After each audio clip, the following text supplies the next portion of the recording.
clogging brew. Now, my demonstration is primitive fire making for survival. Now, there's a couple different normal tactics. Most of them, except for one, you can do with anything you got in the woods.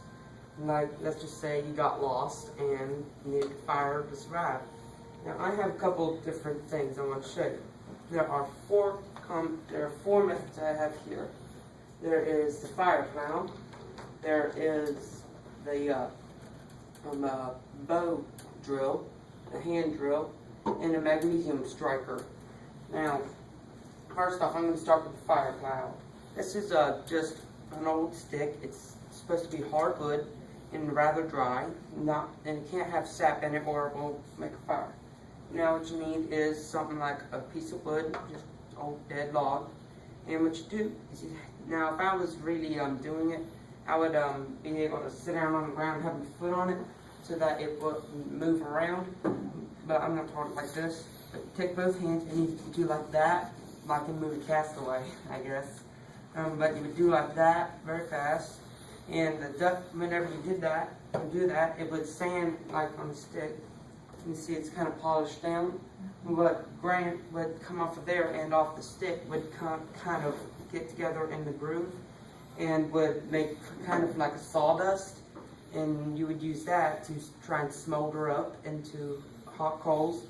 Then you would probably take something like one of my tinders, like this here is cattail fluff, like from cattails, and a couple different things like that. Just something with floofies is pretty good. But you would do that, and hopefully you would blow it into flames with dry grass, and it would get a fire going. Another method is the hand drill. Now, I use the same stick, so I didn't have to carry an extra stick. But what you do is you get a log like this, find one with a little depression in it. I made that depression though, but now I'd have to hold it with my foot, but you take your hand and do like that all the way down, over and over, and it would do the same thing, get some dust down in there and that would smolder. And you would take some kind of a tinder and blow it into flames, and that to your dry grass. And another method, which is actually pretty much the same idea, it's just a little easier to do, is the bow drill. Now, what you need is a dry stick. This here, I made it just a stick out of the yard. I peeled the bark off it and used the string and pulled it into a bow and let it dry in the sun. Now this here I had to do over the stove, so it hardened, so I could tie the string on here and it wouldn't snap. And so what you would do is, here's your stick.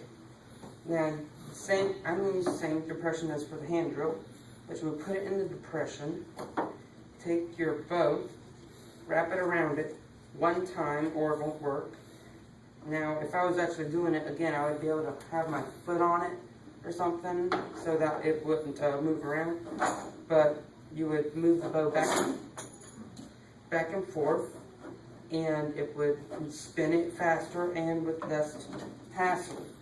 Now, the hand piece is so that, you know, if you're holding it like this, it's going to make you feel like holes being burnt in your hand.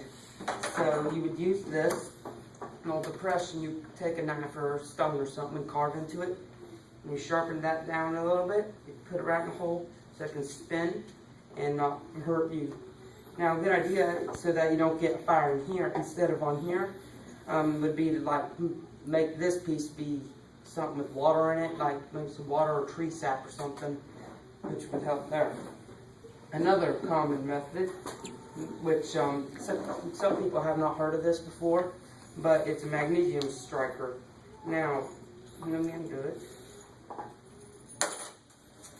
Now, I'm just going to use this as a platform, but what you would do is the sawtooth side of the blade, the other blade doesn't really help much, but what you would do is you take it and scrape off the metal because it's made of magnesium, and whenever shaved into like shavings, it would actually be very flammable, and you would like do it on some kind of a grass or something, and then you would take your striker and make sparks, and it would ignite the magnesium and start a fire. Then you'd have to put it on sticks or something. And that's my presentation. Thank you for your time. Are there any questions? Well, thank you. Yeah. On your photo right there, I'm wondering, why are there two holes?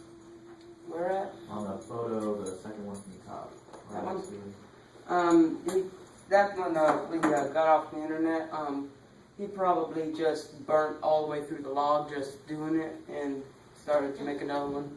Okay. But that's probably what happened. Unless his stick broke and it was a different size. Are there any other questions? Have you started very many fires? On purpose? Yeah, on purpose. The hand drill method, one time at our front door, I took a piece of plywood because I was a lot younger and I didn't want to fool around with this. So I just took a piece of plywood, drilled a hole in it, put some sawdust from my dad's saw blade on there, and I did it, and I didn't get a fire going, but I got smoke to come from it. So, yeah. Oh, and if all else fails, use a lighter. All right, thank you for your time. Thank you very much.